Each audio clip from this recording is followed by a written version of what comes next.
లబ్ధిదారుల ఎంపిక గ్రామంలోనే ప్రజాపాలన దరఖాస్తుల పరిశీలన తర్వాత గ్రామాలకే జాబితాలట.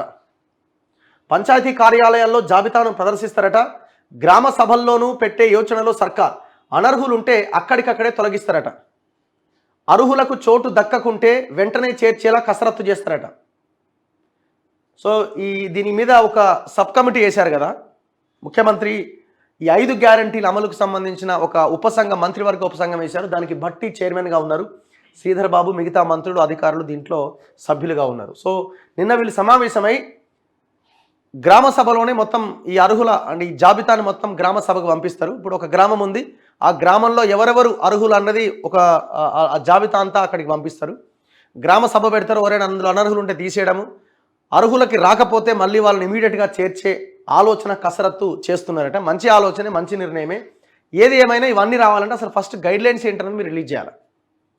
గైడ్లైన్స్ రిలీజ్ చేయకుండా ఎవరికి ఇస్తారో, ఎవరి అర్హులో మీరు ఆ విధి విధానాలు చెప్పకుండా ఇవన్నీ మాట్లాడుకోవడం వల్ల ఉపయోగం లేదు కదా. ఏం చేస్తారనేది చూడాలి.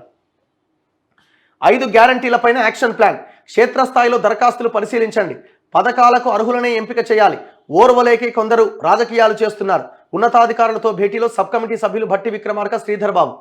ఎవరు అర్హులు, విధి విధానాలు ఏంటి, అది ఎప్పుడు ఆ విధి విధానాలు చెప్తారు? లేదు బయటకు చెప్పకుండానే మీరు జాబితా రిలీజ్ చేస్తారా? ఎట్లా దానికి ఏం చెప్పదలుచుకున్నారు? ఈ క్వశ్చన్ ఎవరు అడగట్లేదు. యాక్చువల్గా ప్రజాపాలన ద్వారా 5 గ్యారంటీల అమలుకు గ్రామ సభల్లో దరఖాస్తులు స్వీకరించిన సర్కార్ అదే గ్రామ సభల ద్వారా లబ్ధిదారుల ఎంపిక చేపట్టాలని భావిస్తోంది. వచ్చిన దరఖాస్తులను కంప్యూటరీకరించి ప్రభుత్వ స్థాయిలో పరిశీలన చేశాక తుది లబ్ధిదారుల జాబితాను మళ్లీ గ్రామాలకే పంపించాలని నిర్ణయించింది. గ్రామ పంచాయతీ కార్యాలయాల్లో లబ్ధిదారుల జాబితాను ప్రదర్శించడం, అవసరమైతే గ్రామ సభలు నిర్వహించి అనర్హులు ఉంటే అక్కడికక్కడే తొలగిస్తారట. అర్హులు ఉంటే ఇమీడియట్గా వాళ్ళని చేర్చేలాగా కసరత్తు చేస్తారట. కానీ మనం అడుగుతున్నది ఏంటంటే దానికి మీరు ఇప్పుడు జాబితా ఒకటి తయారు చేయాలంటే, మీరు ఒక తుది జాబితా తయారు చేయాలంటే ప్రభుత్వం నుంచి దానికి గైడ్లైన్స్ ఏంటి? గైడ్లైన్స్ అంటే చాలామంది కాల్స్ చేస్తున్నారు.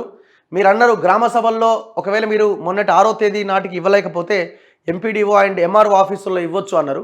కానీ వెళ్తున్న జనానికి లేదు సమయం అయిపోయింది, 4 నెలల తర్వాత సమాధానం చెప్తున్నారట. దీన్ని కూడా ప్రభుత్వం పరిశీలించాల్సిన అవసరం ఉన్నది. ఇది రొటీన్గా జరగాల్సిన ప్రక్రియ.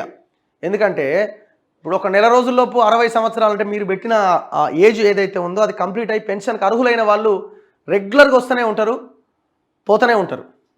ఒకవేళ కాలం చేసిన వాళ్ళు వెళ్ళిపోతూనే ఉంటారు, లేదు కొత్త వాళ్ళు యాడ్ అవుతూనే ఉంటారు. సో ఇది రొటీన్గా జరిగే ప్రక్రియ. అందుకే దీనికి ఒక టైం బాండ్ పెట్టి, ఒక డేట్ పెట్టి ఇవన్నీ కరెక్ట్ కాదు.